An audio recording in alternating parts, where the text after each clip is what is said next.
everyone, welcome back to the Osteophysiology YouTube channel. Today we are going through a full routine to help with costochondritis. So following on from our last video of the do's and don'ts for costochondritis, I am going to be talking you through a full movement, stretching and mobility routine to help with costochondritis. This is very relevant if you've had a diagnosis given already, you've ruled out anything else that might be going on, and we need to start to improve that mobility through the rib cage. So the first part of the costochondritis routine is we want to start to reduce inflammation and tightness through here. So it might be quite good on the side to say, for example, if this side's a little bit more inflamed, or on both, adding a bit of ice initially. So maybe bag of peas, ice pack, just adding it over the joints where they're inflamed around here, around the costocartilages, just to reduce some of that inflammation first, so about 2 to 5 minutes. Once you've done that, we want to start to massage between the ribs. So although it's the joint of the costocartilage that are inflamed, the muscles over the top, so the pectorals and the intercostals in between, are going to be quite tight. So we want to start to release through. So we've got the sternum here. We want to come out to the shoulder. So when we massage across, we're going across and then down towards the chest. So we're working through the upper rib cage. So we want to do it lovely and slow. You can add some moisturiser, you can add some olive oil, coconut oil, whatever, if you're struggling to stretch across. So we want to aim to go from the sternum, nice and slow, out towards the shoulder. So we just want to start to soften through. So you'll see a little bit of redness coming up. So you want to get that all moving. So I always do this really nice, slow and controlled. What you might find as you're moving across is there's a little point that's slightly more tender. So there might be, it's got to feel quite soft, almost like a little nodule in there. That is possibly a trigger point into this area. So what we're going to do when you're massaging across, if you find a point that's particularly tender, is that you can just hold the pressure on that point to allow that to relax so that everything's moving really nicely. Once you've done that on one side, moving to the opposite side. So you can take as long as you like doing this. I would normally say probably about a couple of minutes, but again, remember you're going from the sternum out towards the shoulder, really nice, slow and controlled. So you want to get quite a deep massage across that area. So you're moving across, so you're starting just under the collarbone here, coming from the sternum across to the shoulder, and then working your way down. Same again, you'll feel a little bit that's slightly tender. You want to hold that pressure. We want that little nodule, that little tender point to release. So we're going to hold the pressure there. So possibly going from about 8 out of 10 to about a 2 or a 3 out of 10, holding that still and then letting that relax. Once we've done that and we've softened, we want to start to gradually add in a little bit of movement. A great way to do this initially would be one-sided shoulder rolls.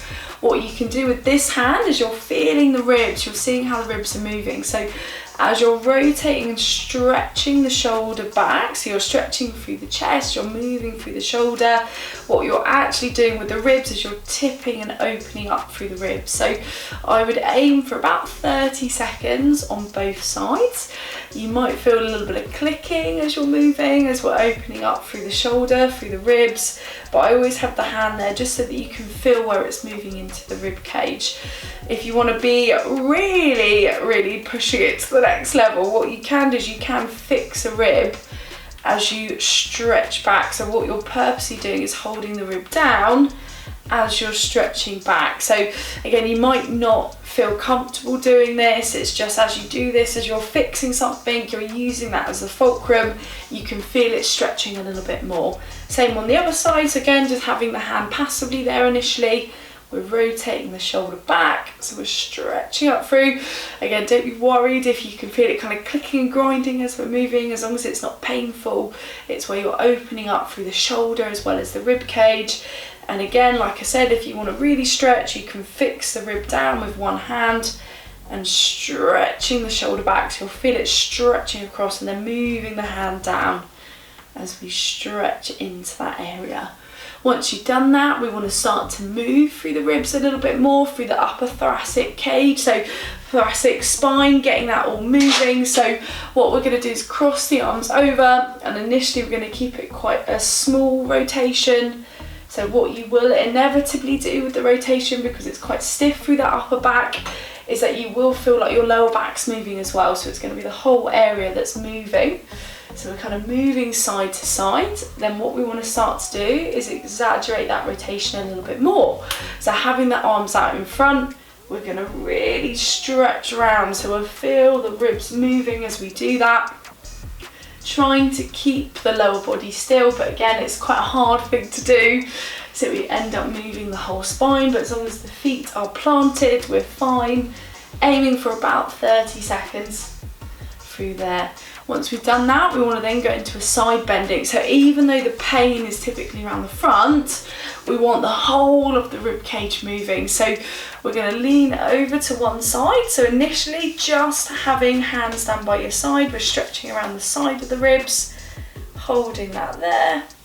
And the other side, so we're holding for a couple of seconds, feeling that stretch, and then moving to the other side. So again, we're just moving through, adding in that lovely side bending movement into the rib cage. So we want to keep going for about 30 seconds, and then we're going to add in a deeper stretch. So clasping hands together, we're going to pull over to one side so that we're feeling it right down the side of the body. Holding that there. Good. Aiming for about 30 seconds. Good. So opening up through the ribs, back to the middle, over to the opposite side, stretching over.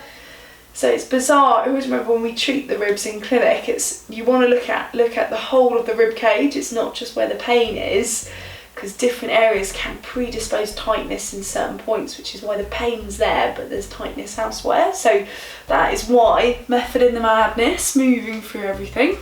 What we next want to do, now we've added a bit of movement around the front, is we actually want to start to stretch through the chest muscles. So what we're going to be looking at is 30-second stretching on both sides. So what we're going to do is we're going to put the hand up against the wall, so you can either have it bent at 90 degrees, fixing against something. So normally we would use the fridge, or you can use the wall. You're going to fix there so that this is held tight. And then as you're holding against the wall, you're going to turn the head away, turn the chest away, and you'll feel that stretch across here. So it's a really nice thing to do to open up through this area. So really important if it's been really sore.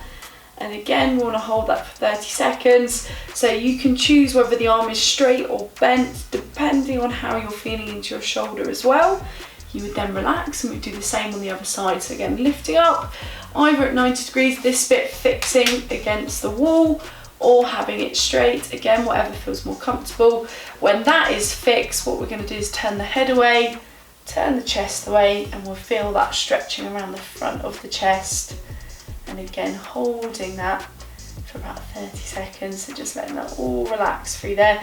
The reason why I've added this in later is sometimes when the cartilages are really inflamed, this can be one of the most triggering stretches as we're releasing through. So holding that there, and then gently relaxing and unwinding. So with this whole routine, we'd want to add it in, particularly if you're struggling initially and you've obviously had it checked by an expert and they're happy for you to do this, maybe once or twice or 3 times a week. At the end of the day is quite good once you've been using it, and then long term you can add it into your exercise routine, adding it into your stretches after you've done an upper body workout.